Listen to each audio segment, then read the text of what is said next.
battlefields of the future will be more dangerous than ever. In the 21st century, there will be threats to our freedom and security like never before. But will we be ready? Battles will be fought on land and sea, but they will not be won without supremacy in the air. Enter the incredible world of 21st century combat.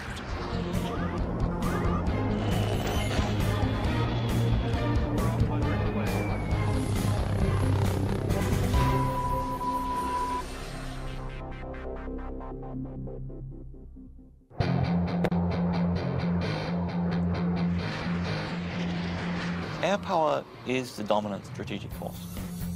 It's air power that lets you influence events and respond to events quickly. It's air power that lets you fight a war without putting hundreds of thousands of people on the ground. To date, Air Force F-15s have won more than 150 dogfights against enemy fighters without a single loss. And the Navy F-18 Hornet is widely recognized as the world's best carrier-based fighter bomber. But in the future, neither the F-15 nor the F-18 will be able to survive against deadly enemy anti-aircraft missiles. Surface-to-air missiles, or SAMs, are going to represent the biggest threat. Those very formidable systems developed in Russia or China will have to be taken out of action very quickly in any future conflict. The fighter of the future will need to be stealthy to slip past enemy radar. It must be able to take out anti-aircraft installations. And it must out-dogfight any enemy fighters that get in the way.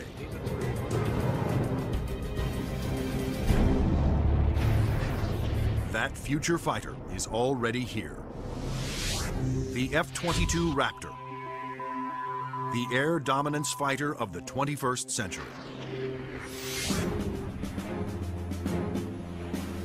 Developed by Lockheed Martin, this advanced tactical fighter has been designed to be the first plane to cross enemy lines, clearing the way for all other forces.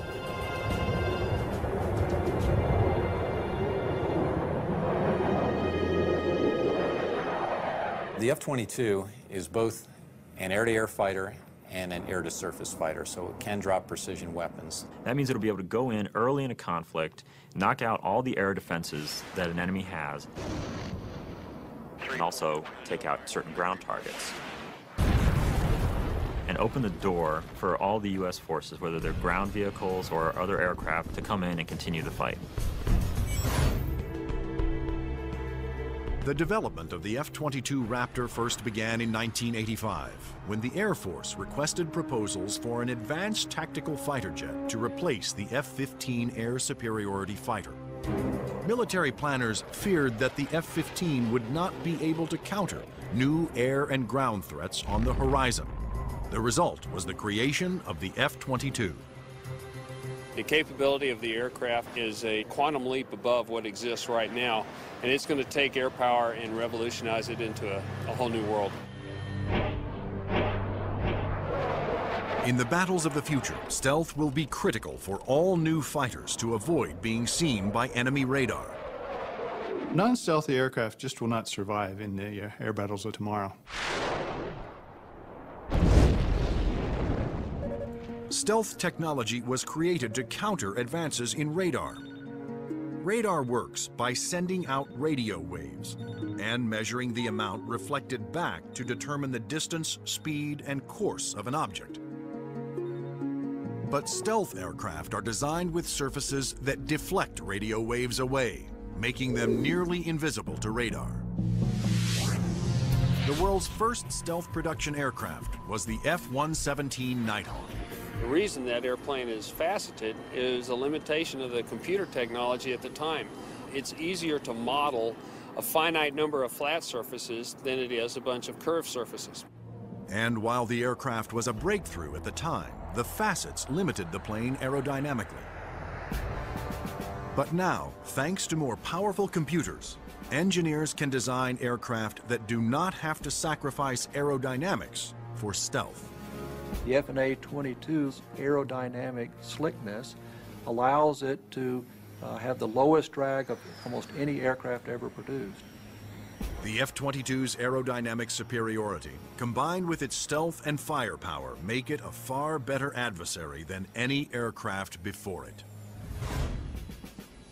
The F-15, which the F-22 will replace, has been a very successful fighter, but it is not stealthy. The F-117, while stealthy, carries no air-to-air weapons and is not designed for air combat. It relies on stealth and mission planning to protect itself.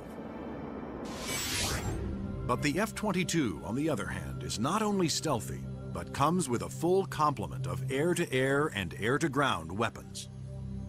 The primary armament is in weapons bays underneath the airplane, where we carry 6 medium-range radar-guided missiles. By carrying the weapons internally, it preserves the stealthy shape of the plane. For closer infighting, the F-22 has short-range missiles and guns. Behind these two doors right here is the side weapons bay. This is where we carry a heat-seeking missile.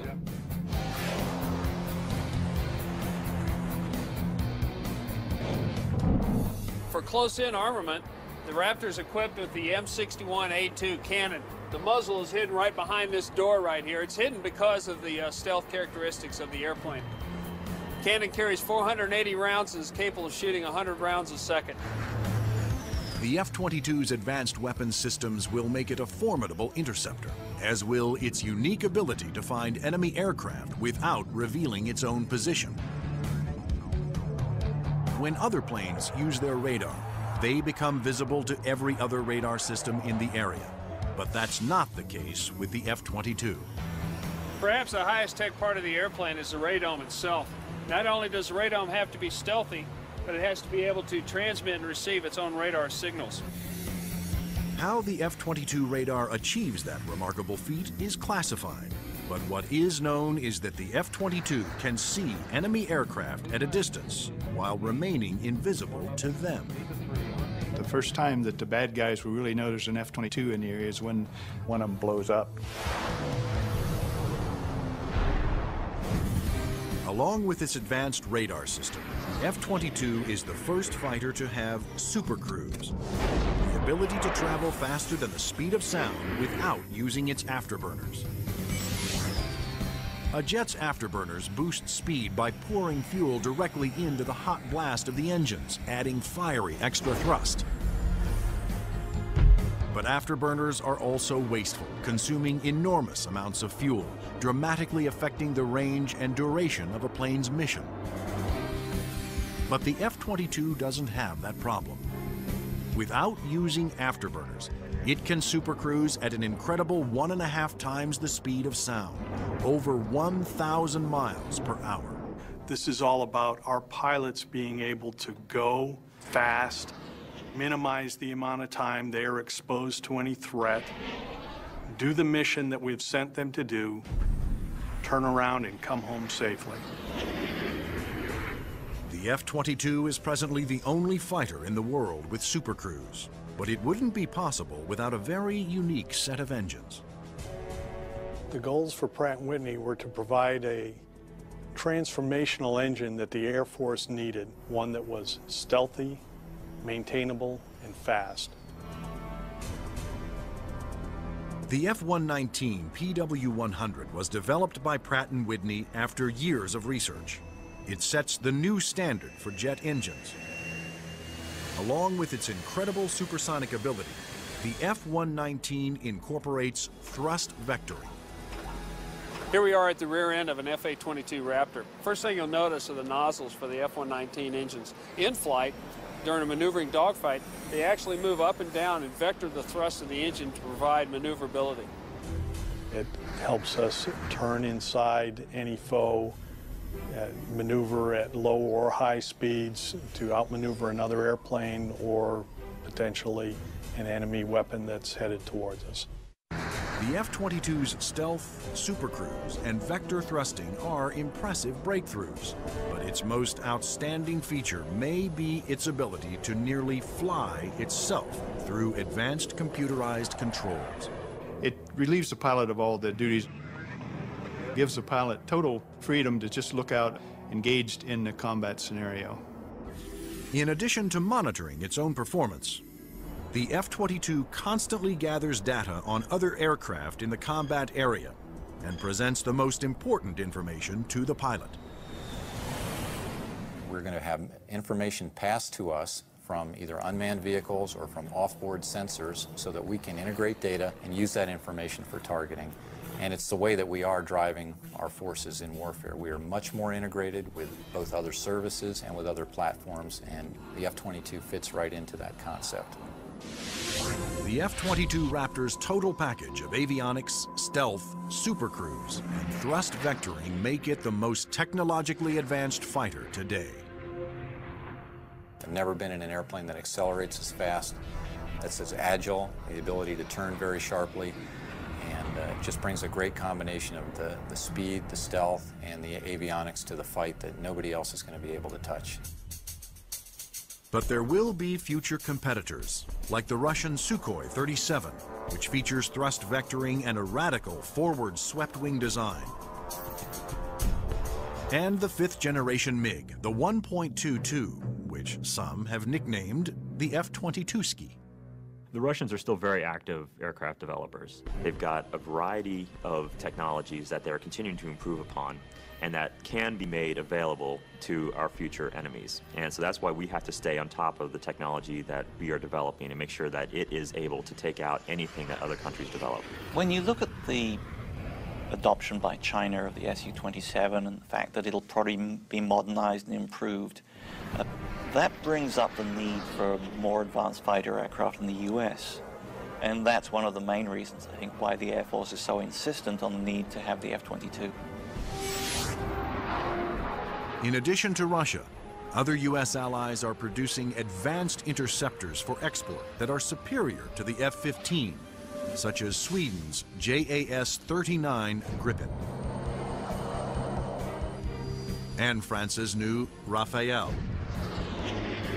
Germany, Italy, and the UK have joined forces to create a Eurofighter, the Typhoon. If these planes fall into unfriendly hands, the U.S. Air Force will need the F-22 to maintain their advantage.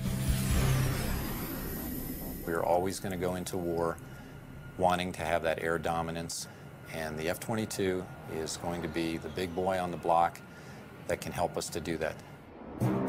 In future combat, the F-22 is to be joined by another stealthy aircraft, the F-35 Joint Strike Fighter, the ground attack bomber of the future. Designed for the U.S. Air Force, Navy, Marines, and Britain's Royal Navy, the question is, will it work for every user?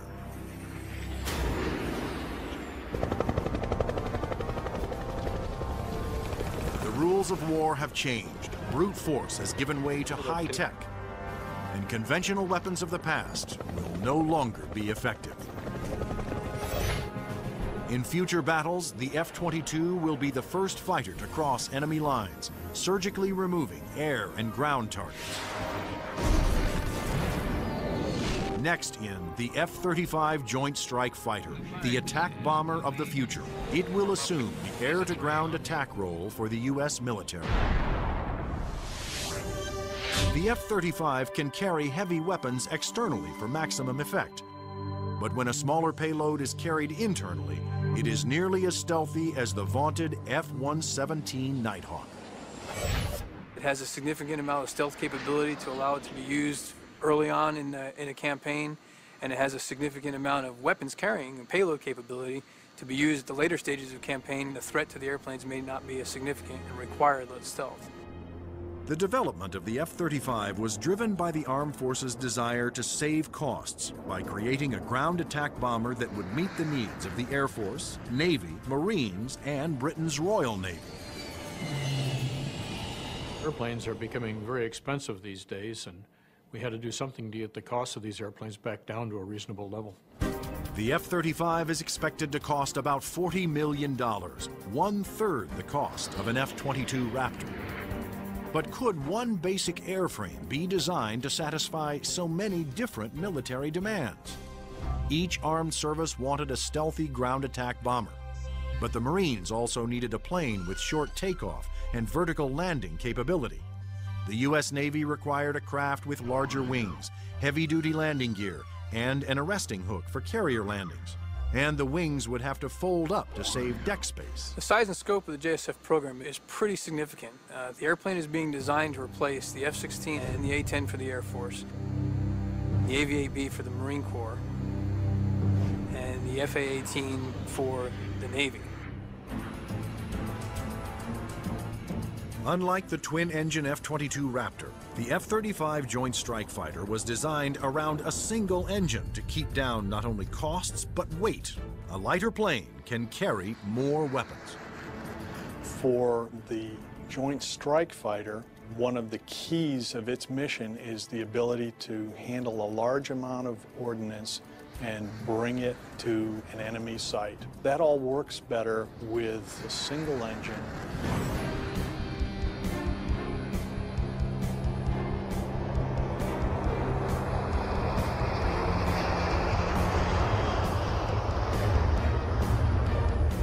The Air Force version of the Joint Strike Fighter, the F-35A, made its first flight attempt on October 24, 2000. Tom Morgenfeld, who had been a test pilot for the F-22 Raptor, was at the controls. Well, a million things are going through your mind. Your eyes are everywhere, you're listening, you're watching.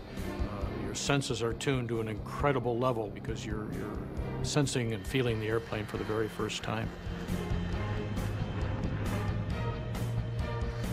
It flies wonderfully. It's definitely a pilot's airplane.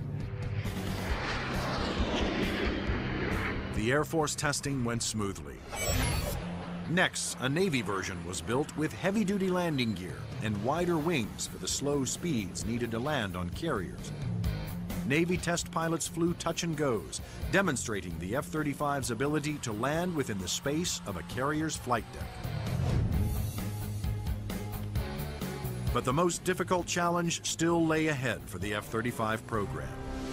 The Marine Corps needed a version that could perform short takeoffs and vertical landings, STOVL for short.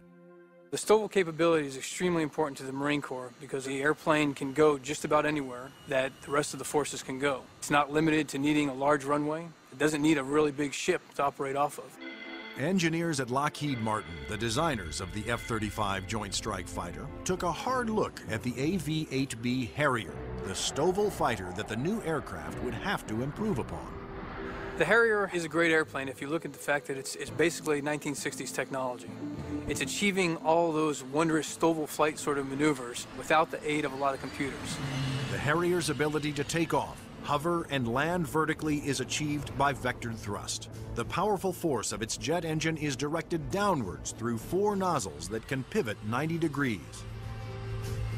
I was brought in because I am a Harrier pilot with almost 1,600 hours in that airplane. So all of the lessons learned I have from the Harrier airframe and operational experience I have, I was able to bring to the program and use those to help evaluate the X-35 STOVL version. For hovering, engineers gambled on a radical new system. They planned to supplement the vectored thrust method by harnessing the jet engine to a drive shaft that would power a fan to blast air downward. In 1991, we unveiled this shaft-driven lift fan system to the technical world. Some actually said, "You gotta be kidding me. Are you guys serious?"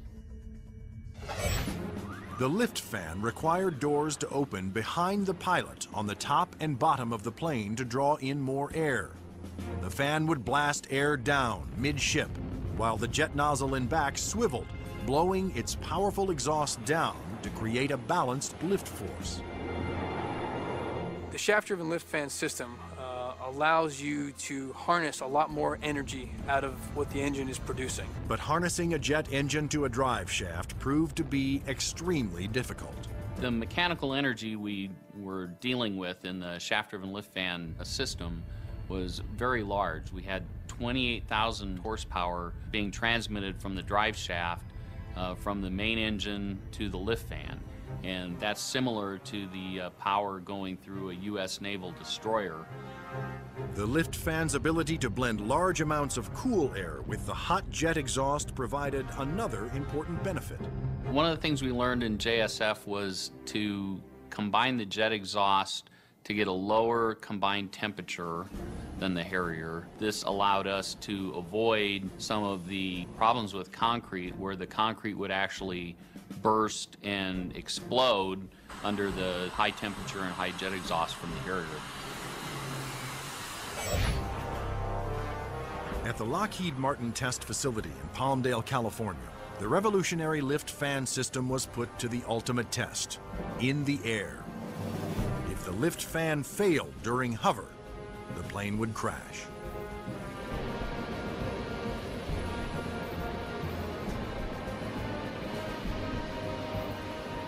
It made its first flight in 2001, and it was a complete success.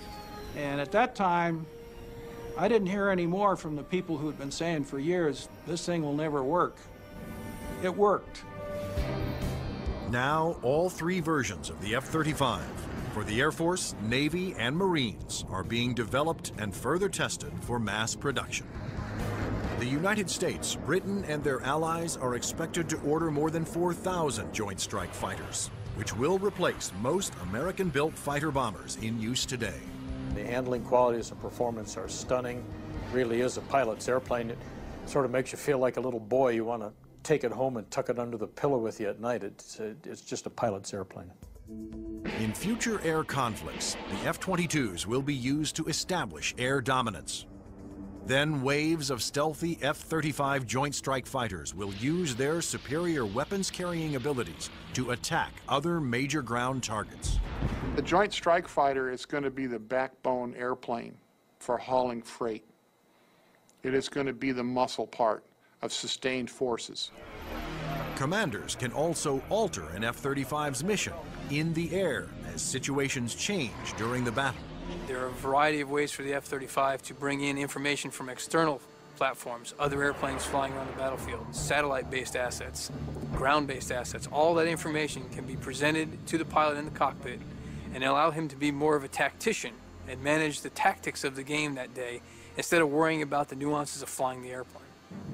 The pilot's job will be to supervise the process of identifying the target and then to give consent for weapons release.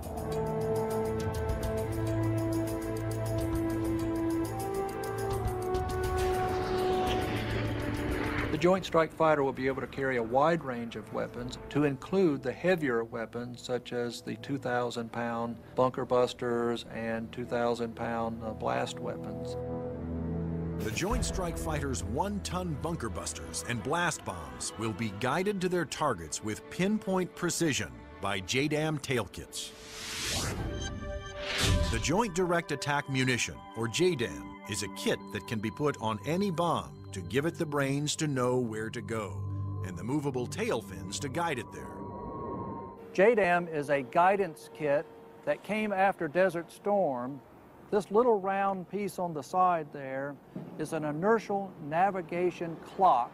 Now this clock, instead of measuring seconds, measures feet. If you take the unit and you tell it where it is right now electronically, and then you move it back a foot, or you move it up a foot, it measures every centimeter and every distance. The bomb knows the coordinates of where the airplane is, and it also knows the coordinates of where the target is. And when the weapon is released from the airplane, it simply flies from one set of coordinates to the other and does its thing when it gets there. Because a JDAM is directed by GPS, or global positioning satellites, it can hit targets regardless of visibility. The way we use it is by employing it against targets that we cannot normally see visually, whether it is due to weather, smoke, haze, or just some sort of other thing that's obscuring the target.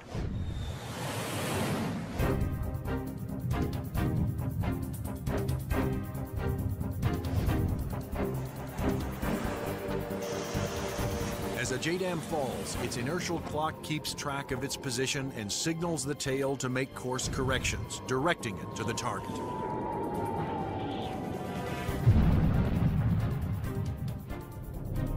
The accuracy of new weapons like JDAMs will reduce collateral damage.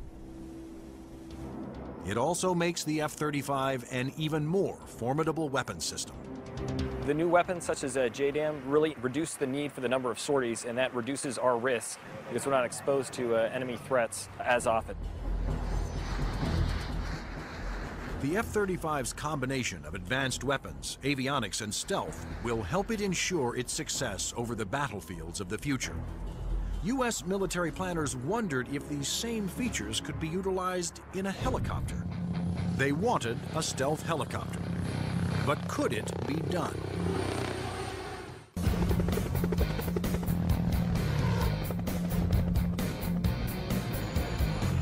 Over the last 50 years, helicopters have evolved from slow-moving multi-purpose support vehicles to fast-moving frontline attack ships. But in the high-tech wars of the future, speed alone is not enough. Information is the key. There's three elements that are critical to warfare. The ability for you to know more than the enemy, the ability to maneuver quickly around an enemy and gather more information about them, and the ability to provide precision firepower at the enemy. In future conflicts, after the F-22 Raptors and the F-35 Joint Strike Fighters have cleared the way, surveillance and attack helicopters will support ground troops as they move in to secure the area. We like to be down low where the action is, and we like to be down low where the threat can't see us. But at such low altitudes, helicopters are vulnerable to a wide assortment of ground-to-air weapons. All the simple systems, the guns, unguided rockets, the surface-to-air missiles, it's got to deal with all of that, and it's got to deal all of it effectively. The Pentagon has responded with a two-pronged strategy to counter this threat: inexpensive, expendable unmanned helicopters and stealthy manned helicopters. Unmanned helicopters will be primarily used for surveillance and for gathering targeting information.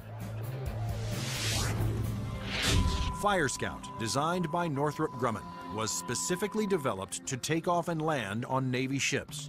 However, the key to creating a successful manned helicopter for future combat is to make it stealthy like the F-22. But the question is, can it be done? Achieving stealth in a helicopter is different from stealth in a fixed-wing aircraft. You're concerned about different signatures: radar reflectivity, infrared, noise, all things that will give away an aircraft's position. Those signatures, like heat, smoke, and sound, put helicopters and their pilots at serious risk over the battlefield. All the small shoulder-fired missiles, which are very effective against helicopters, are heat-seeking infrared systems. The challenge for engineers was to create a quiet helicopter with very few signatures and a small radar cross-section. And that's exactly what Sikorsky has done with the new RAH-66 Comanche. In the Comanche, with all the stealth capabilities, we can defeat the radar threat. We can defeat the guy with the shoulder-launched heat-seeking missile. And from the guy popping up in the tree, our agility defeats him. Our small size, our quiet acoustic signature defeats him. Often the first thing you hear from a helicopter is the sound of the wake from the main rotor hitting the wake from the tail rotor. In the Comanche, the fan tail is shrouded, so there is no interaction between the fan blade tips and the main rotor tips, and it's also canted slightly. And those all contribute to reducing the acoustic signature. Engineers also experimented with the main rotor to find a quieter design. If you look at a Comanche, it's got a 5-blade rotor, and what that does is it cuts down the normal chop, chop, chop sound from a helicopter into a more discreet whir that kind of blends into the background. Reducing the heat signature of a helicopter is also essential to making it more survivable. When you look at a Comanche, the first thing you ask yourself is, where's the exhaust? Where does all this hot air get out of the engine? The Comanche's exhaust actually escapes through the tail boom, where it is instantly dispersed by cool air from the rotor. That missile has to have something to home in on, and that's a heat signature. Comanche defeats that by the engine exhaust being mixed with ambient air and cooling it so that there's no longer a heat plume for that missile to home in on. To defeat radar, the Comanche utilized the stealth secrets first developed for the F-117 Nighthawk. There are no radar-reflecting right angles on its outer fuselage, and all weapons are carried internally to help keep its stealthy shape. What's interesting about the helicopter is some of the things that achieve stealth actually make the helicopter better. Things like the retractable landing gear and the retractable weapons bays, that also makes it sleeker and faster. So once you've bought into the stealth part of it, you get other superior attributes. The main role of the Comanche is to give commanders an overview of the battlefield by providing up-to-the-minute information. Comanche is going to be basically their flying cavalryman. It's going to dart in and out, slash and cut, be a reconnaissance vehicle. As Comanche's two pilots gather data, their computer shares that data with other Allied forces. When the Comanche finds the enemy, he's going to kind of direct like a quarterback to apply the firepower to defeat that enemy.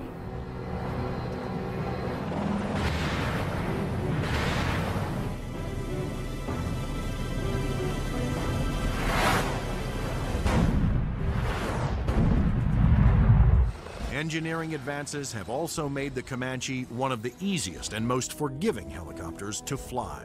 One thing that Comanche brings that other previous generation helicopters can't bring to the table is the pilot can maneuver the Comanche in virtually any axis without fear of exceeding any limits.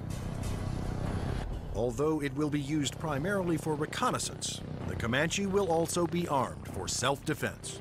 The Comanche is capable of carrying a wide array of weapons, all the way from guided missiles using a laser guidance system, heat-seeking missiles, which would be more of an air-to-air weapon, or unguided rockets, and also the latest Hellfire is pretty much a fire and forget.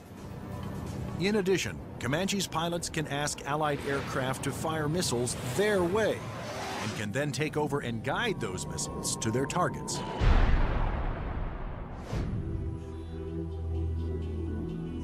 If the Comanche is hit, its computer system can often fix itself by reassigning vital functions to undamaged computer cards. This is where the computer brain of the Comanche is.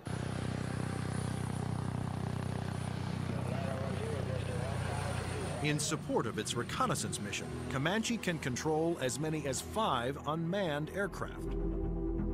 When the Comanche may be employed, it may have little vehicles that it launches out, so it has its own little eyes over the hill so it can see what's going on without putting itself at risk. In addition to launching its own unmanned air vehicles, Comanches may be aided on the battlefield by swarms of LOCAS, small intelligent missiles with their own computer brains.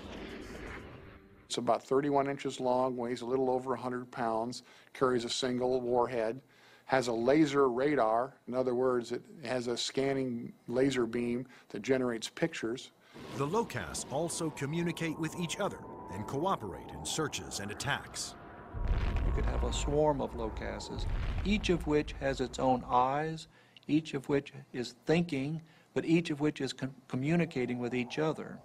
Send that imagery back to the operators who could either use these as surveillance probes or, in fact, as weapons themselves. Weapons like LOCAS reflect the trend toward electronically linking all Allied forces and weapons so that information can be shared and used by all. By networking aircraft over the battlefield, with surveillance platforms and other weapons systems, commanders can quickly change missions to take advantage of up-to-the-minute information. The key to the air battle of the future is not necessarily stealth, speed, or firepower. It's going to be information. Unmanned air vehicles, or UAVs, will provide a large part of that information while flying long-duration surveillance missions.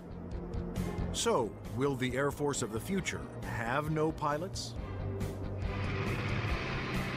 Since the very first use of airplanes in war, military planners have looked for ways to make aircraft more effective and more lethal.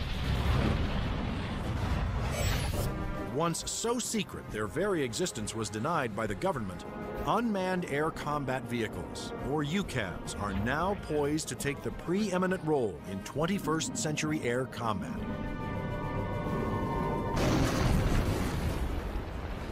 UAVs are certainly going to change air power in the 21st century. You can see it starting to happen today, but what we're looking at now is just the beginning, because there's going to be more of them, and they're going to be better. Unmanned aerial vehicles allow the military to do more with less, to put more aircraft into the air than you otherwise would be able to because of the limited number of pilots that you might have, or where it might be too risky.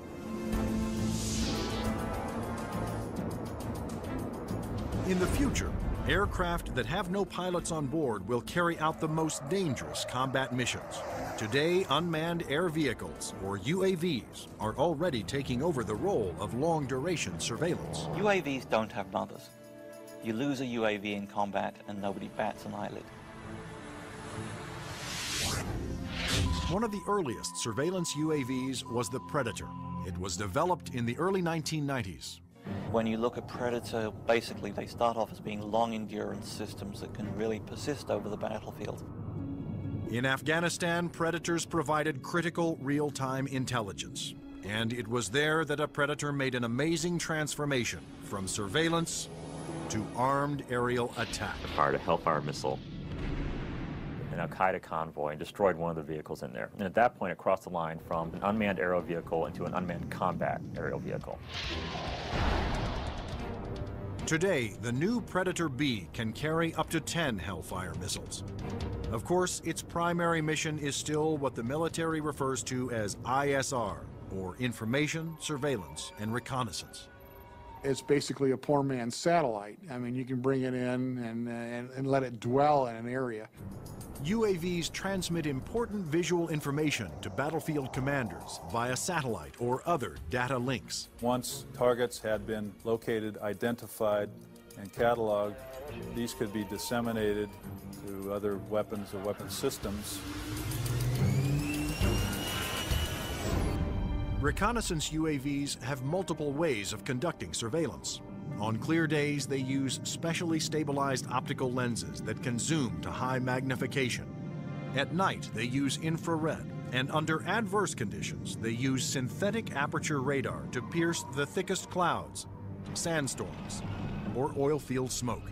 When the radar is reflected back, it can also be used to create a 3D image of objects. If the enemy chooses to use countermeasures or decoys or deception techniques, having to beat 3 systems is a lot harder than 1. The success of the Predator paved the way for the development of an even more advanced high-altitude jet-powered UAV by Northrop Grumman. It's called the Global Hawk, but unlike the Predator, it was designed to take off, fly its pre-programmed mission, and land all on its own, thanks to the GPS, or Global Positioning Satellite System. The Global Hawk is basically a much larger version of the Predator. It has higher altitude capabilities, increased payload. It can carry a lot more sensors, a lot more communication devices, and it can loiter over a battlefield for up to 35 hours. The Global Hawk can stay aloft for a day or more, providing constant near real-time video surveillance over an area the size of Illinois. Predator and Global Hawk give us an up-close view, which is something you can't get from a national asset, which would be a satellite type of thing. Though still in development, the Global Hawk had a dramatic impact during Operation Iraqi Freedom. A single prototype provided information to Allied forces on 55% of all time-sensitive targets, including mobile Scud missile launchers.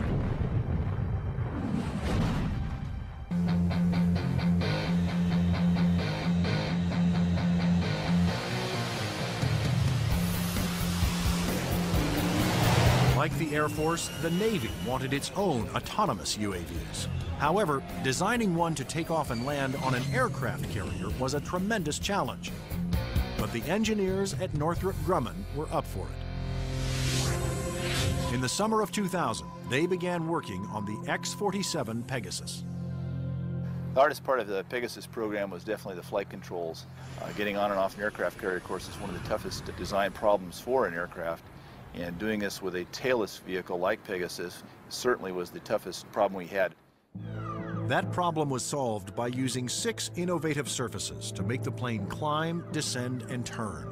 This surface just rotates up the Elevon, of course, both up and down, and then there's another inlay on the lower surface as well. The first flight of Pegasus, the demonstration was very, very successful. It lasted approximately 12 minutes. There was no human in the loop.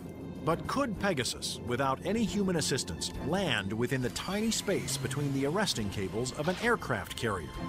The engineers came up with an ingenious way to find out. And we actually glued a small paintball down onto the bottom of the hook so we could get a clear touchdown point. That was quite an achievement that we're very proud of. The Navy will use its stealthy UAVs to get targeting information for its guns, missiles, and fighter aircraft. The initial focus has been on information, surveillance, and reconnaissance to provide targeting information to the Navy's strike packages.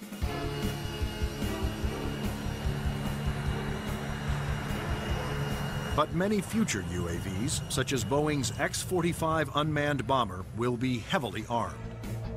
Although flying pre-programmed missions, armed UAVs will still need human permission to fire. It has to know where friendly forces are on the ground, where civilians might be, where collateral damage, i.e. hitting a church or a mosque, might be an issue. So there is an element that we always retain where a human in the loop is important. You can have a weapon that's doing its own surveillance and has its own ability to engage a target. And that gives you a level of dominance that we're just emerging on right now. In the not-so-distant future, there will be even more radical aircraft and airborne weapons systems. Everything from electromagnetic pulse weapons to powerful airborne lasers to hypersonic aircraft that can fly to anywhere in the world in 2 hours or less. But how soon will these high-tech secrets become a reality?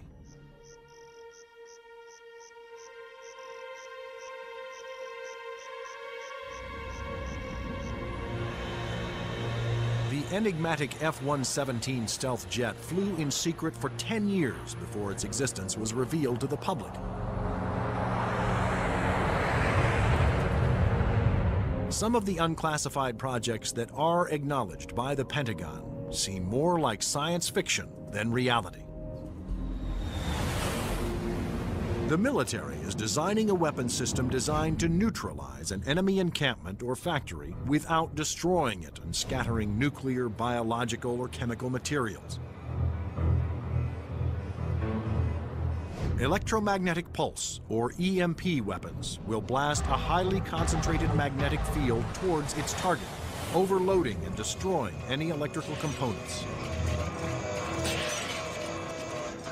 The small electromagnetic pulse weapons offer some pretty startling capabilities. You can essentially completely destroy an enemy's electronic infrastructure in a very precise way. You can fly over a small facility, only a couple of acres, fire it, and suddenly none of their computers work, none of their weapons work, none of their electronics at all will work.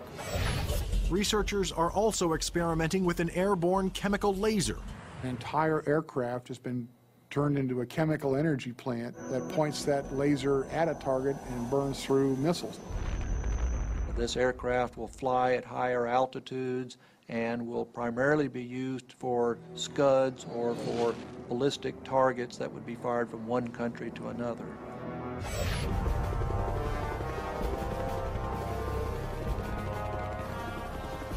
American generals don't want a fair fight. They want their equipment to be the absolute best in the world so that whatever they come up against, they can defeat it quickly and efficiently. The battlefield of the future will continue to be a dangerous place.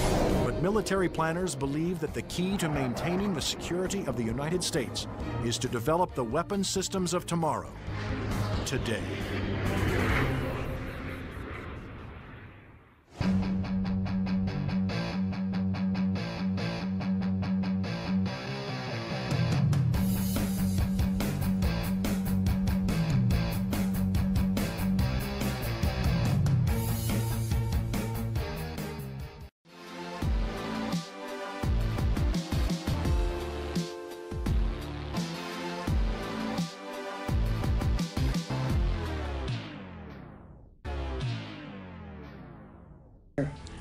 And you didn't need to wait for a command in this situation.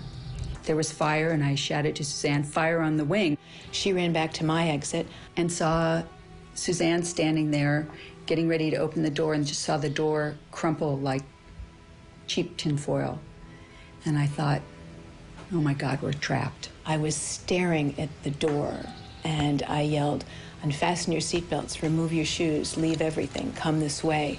And as I stared at the door, a jagged hole seemed to open up in the roof over the door. And the next thing I knew, I was outside that. I don't know how I got out there. Joan was standing there yelling, "Suzanne, take my hand." And I was standing above the level of the door on fuselage rubble pieces. And I leaned down and said to Suzanne, "Give me your hand." She grabbed me out with one hand. I mean, I don't know how she lifted me. And then we were standing up on top of almost on top of this airplane. And I thought, it's really a long ways down. If we jump, we're going to break our legs. We were on debris. It was like ice floes, big chunks of fuselage kind of moving all around. The engines were starting to disintegrate already. We could hear them disintegrating and throwing metal. I lost Joan's hand very quickly, so I jumped. And it seemed like the leap from a second-story building. The captain, he elected to jump down in the first-class section of the airplane. And when he hit the first-class floor, the floor collapsed and he fell on down into the cargo area. It was so hot that the oxygen bottles exploded and burned him very badly, as a matter of fact.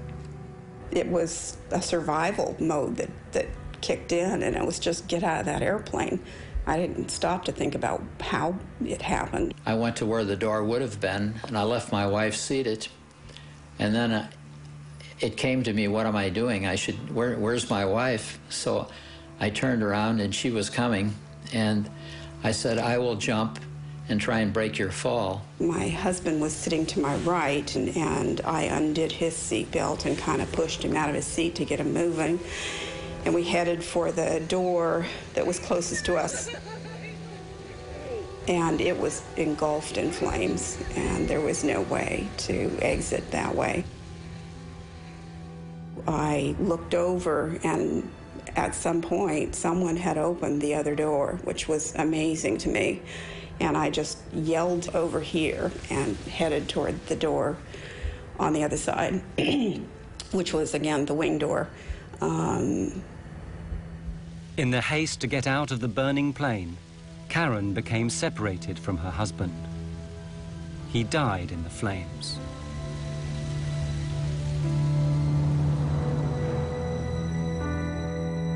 I immediately thought it was total destruction. It never dawned on me that I would make it. But I thought, hey, do something. Don't just sit there, do something. I just went over the seat backs, and I'm not that athletic really, but I went over 3 rows of seats. One man was sitting there looking like I need help, but I couldn't help him. When KLM hit us, all communication stopped. The tower called and couldn't get any response from either the KLM or ourselves. There was an airplane in the holding pattern right above Tenerife. Called the tower and said, "I see smoke and wreckage on your runway." Rodeos approach Sterling 105.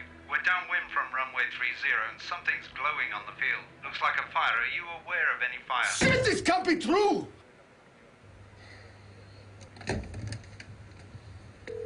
Come on, come on! Come on, come on! He hits the emergency warning. After KLM hit us, he went on down the runway and hit on the runway 1,500 feet down, closer to the tower.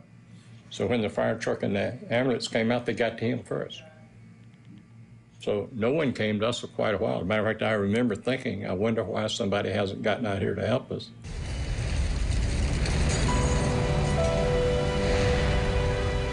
It's complete bedlam.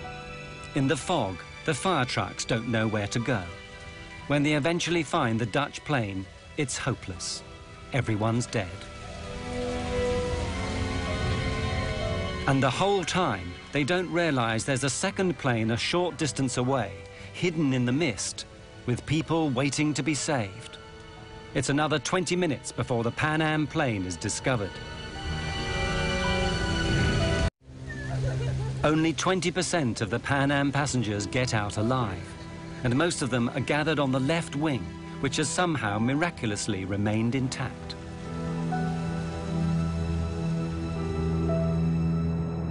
The entire left wing of the airplane was covered with passengers. And it turned out there were probably 45 to 50 passengers out on that wing. I've never asked anybody how high the wing is from the ground on a 747, but it looks to be a very long ways. And I cut open my head and fractured my foot.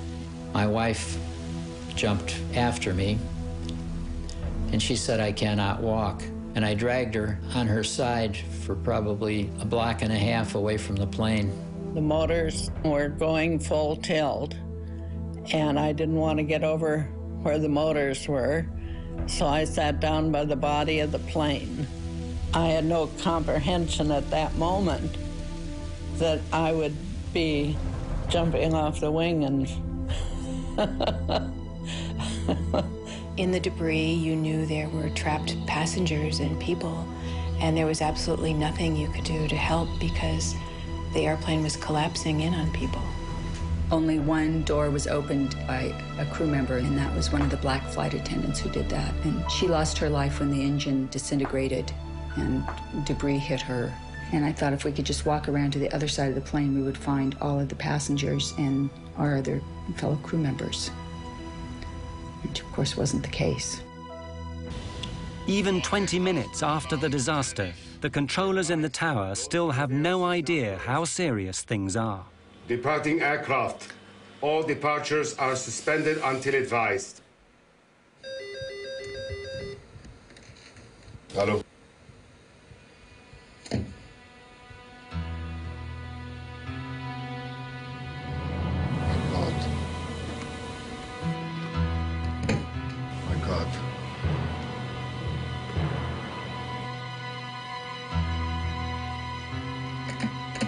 I'll get a local fire out here.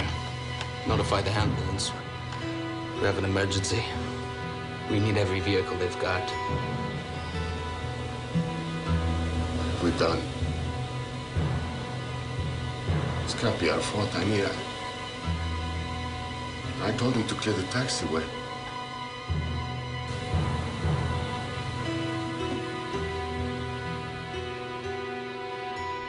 When I got out on the ground, I could hear people screaming and yelling and all.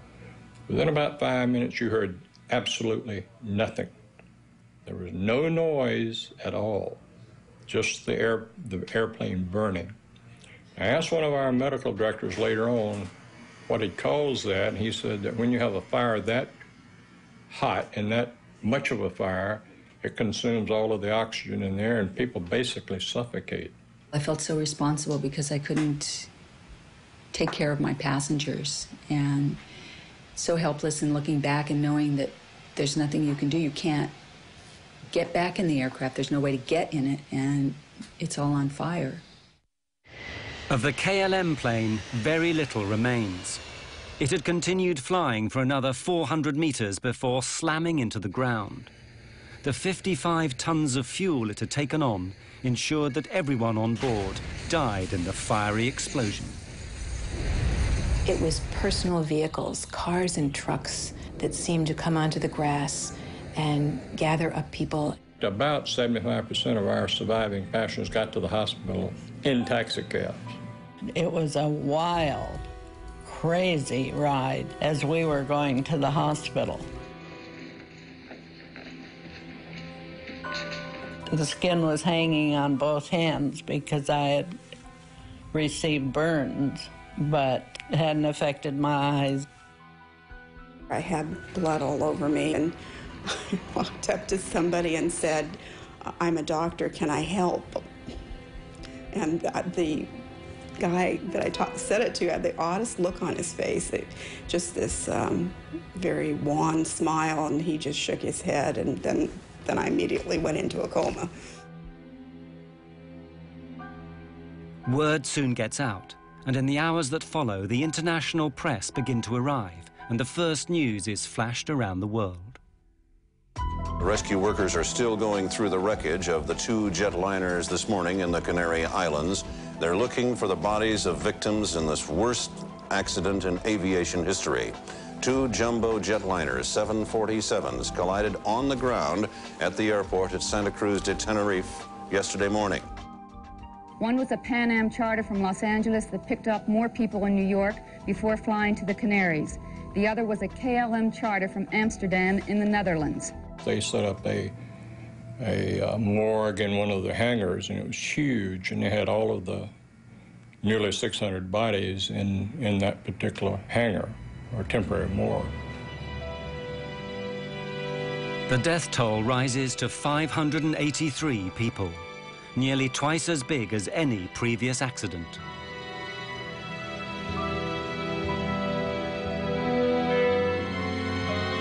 And then everyone begins asking the same questions.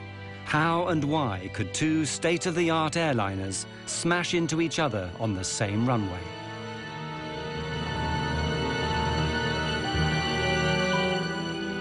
Very soon, a whole army of investigators begins arriving from the 3 countries involved, Spain, Holland, and the United States. Under the rules that govern this sort of thing, they all have a right to be there, but that doesn't mean they're going to get along. In Spain, the military still runs everything, including aviation. When the American team from the National Transportation Safety Board arrives, the Spanish general in charge won't even let them into the room.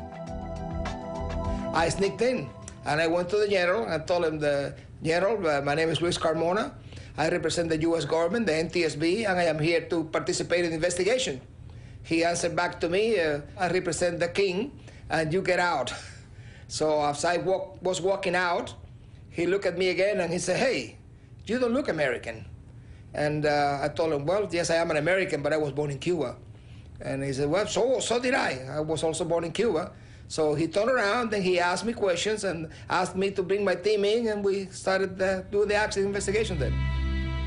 The investigators discover the chain of coincidences that had led remorselessly to the deaths of 583 people. If any one of them had not occurred, neither would the accident. The first had nothing to do with airplanes, a terrorist bombing perpetrated by a small group fighting for their independence. Their intent was to create publicity for their cause. In that, they certainly succeeded. There are 2 bombs in the terminal. You have 10 minutes to save as many lives as you wish.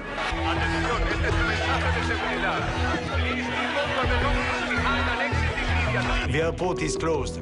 Divert to Los Oleos Airport via Tenerife VOR. Descent flight level 250. Because of the bomb, all air traffic was rerouted to Los Rodeos Airport on the neighboring island of Tenerife. But it's a small regional airfield with only 1 runway. A 747 can land there. The runway is long enough, but that's all. The airport is ill-equipped and unable to handle that amount of planes or people. Lima Tango 107, you are clear to descend to flight level 80. Subject 282, switch to ground now. Contact standby for taxi clearance. KLM 4805, clear to land runway 30. Pan Am 1736. Pan Am 1736, short final. As luck would have it, this tidal wave of traffic happens on a Sunday afternoon, when there are just 2 controllers on duty. They're good, but not used to handling as many airplanes as on that day. Big airplanes that need lots of room to park. They are confronted with an enormous jigsaw puzzle. We'll be here all night, you know that, right? Or you can go out there and pave us another runway. Meanwhile, in the KLM cockpit, the stress is mounting. Any idea of how much longer we've got before we need to get other crew down to take over? Yeah, well, KLM had recently introduced new company rules which handed out severe penalties for pilots who exceeded their flying hours. What happens if we go over the civil and company time limits? Well, you get hung out to dry. You lose your license, your career, everything. The KLM plane has to get away before 5:30 that afternoon or abandon the flight. Hundreds of passengers would then have to be found hotels on this small island. A new crew would have to be flown in from Amsterdam. The expense would be enormous. Willem, since we're trapped in here until the passengers get back, we might as well take on some fuel. But that seemingly simple decision seals the fate of everyone aboard the KLM. Refueling not only delays him for half an hour and the Pan Am stuck behind him, it makes the KLM plane so heavy it'll be unable to lift off and clear the Pan Am plane on the runway. The half-hour delay has another effect. During that time, the weather changes abruptly. Los Rodeos is an unusual airport. It's on a plateau high in the hills. Los Rodeos Airport is at 2,000 feet elevation, and the normal clouds in the area, they stay about 2,000 feet. So when the wind blows the clouds over the airport, it closes the airport. The visibility goes to zero, and it goes on and off all the time. Unfortunately, for an airport that's constantly lost in fog, Los Rodeos is ill-equipped to deal with it. It has no ground radar so that controllers can see where the planes are.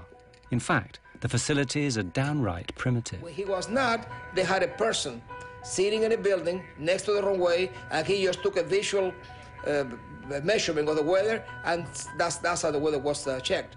And that's about all. In the fog that day, both aircraft are invisible to the controllers. I lost them. I can see no visual contact. There are no runway center lights working either. Visibility is on the borderline of what is safe.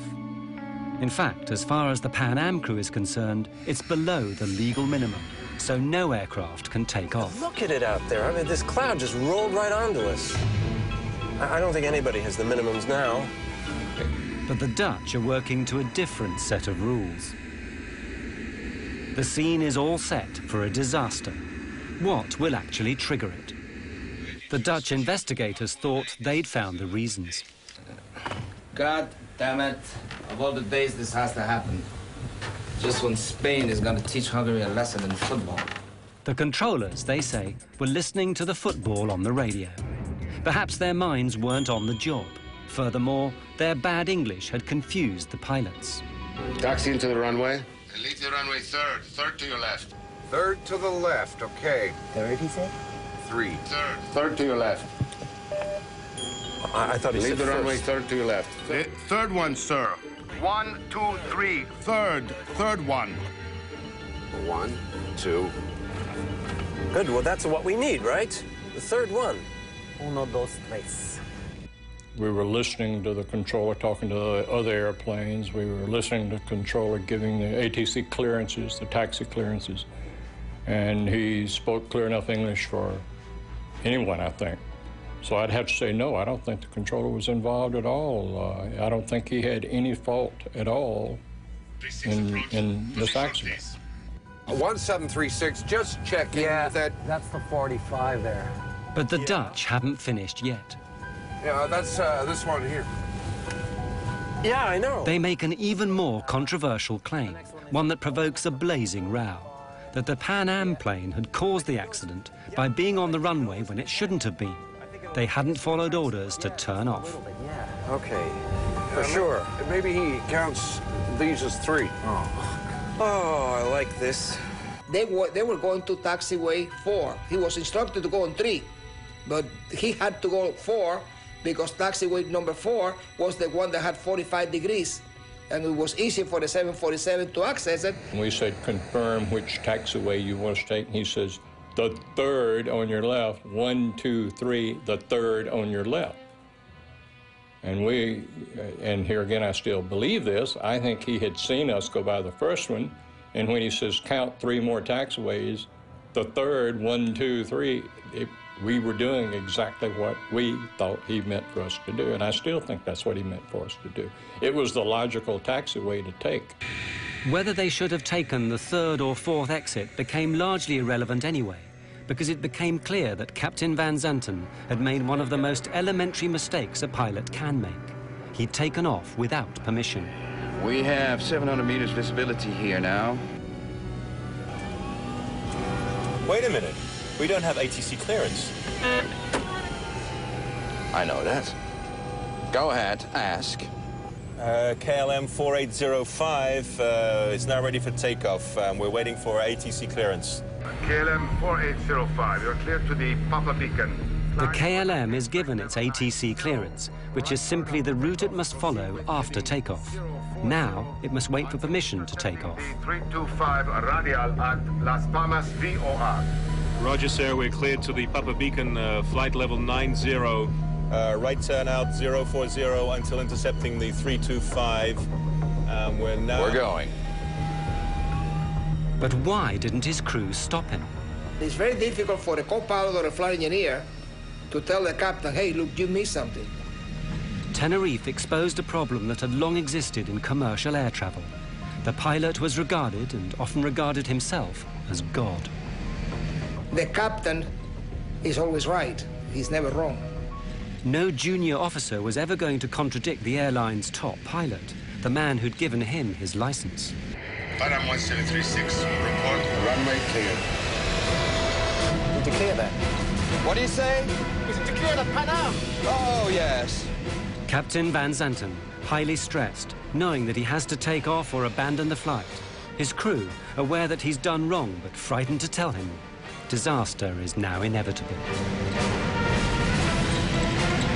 God damn.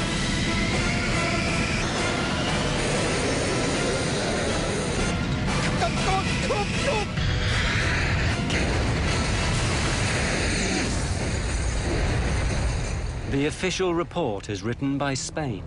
It blames the accident on Captain Van Zanten's decision to take off without permission. The Dutch refuse to accept it.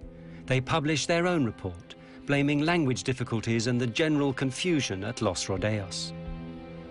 What I learned from the Tenerife accident is that regardless of how well qualified, experienced, professional, and exact professional you are, okay, accidents, as long as human beings are involved, accidents can always take place. The insurers pay out a record sum, $2 billion in today's money. As for the survivors, the images of the 27th of March will always be with them. They've just learned to live with them, that's all. And whenever I have friends that travel, I tell them, make sure you know where your exit is, make sure you read all that stuff, know how to get out of the airplane. I mean, those are important things. I never had nightmares. I had only dreams about being helpless and being at an airport behind a big, thick window and watching an airplane take off and knowing that it was going to crash and wanting to shout out, but there was this big, thick glass window. You're just helpless, and that's what you feel, is this, because our responsibility is to take care of everyone, and that's what we want to do, and we couldn't do it. We couldn't save them. The loss of my husband had a tremendous impact on my life, on my son's lives, on my extended family's lives. It was huge. Then you can see how strange life is, you know, that things like that happen, that you get off and they go on, and perhaps if the plane left a minute later, it wouldn't have happened. I think it brought home to me how quickly you can leave this life and how everyone should enjoy life every and each day as much as you possibly can. Well, after the crash, I decided to start a family. I thought maybe I will stay home and have children. I thought, you know, my friends have died, and if I let myself sit in this little apartment, it's going to be as if I'm curled up and died, and that's not fair to them. I can honor them best by living a life, a full life, and not being afraid. I am blessed because I do not have any horror left over from the accident. I felt ashamed the first while. And a long time I thought, you know, I wish I died, because I felt very bad. I was scared for quite a while after the crash, but I knew if I flew with Joan, she would pull me out again. I had to quit the NTSB. I didn't retire. I felt so bad that I became ill. I had to go to a doctor and get some medication because I got sick. I went back to Tenerife, my wife and I had a driver take me out to the airport and show me the runway, and I looked at it all. I did it all over again. And then I went back and took the Golden Odyssey steamship from the Royal Cruise Line to sort of complete the situation which I had missed.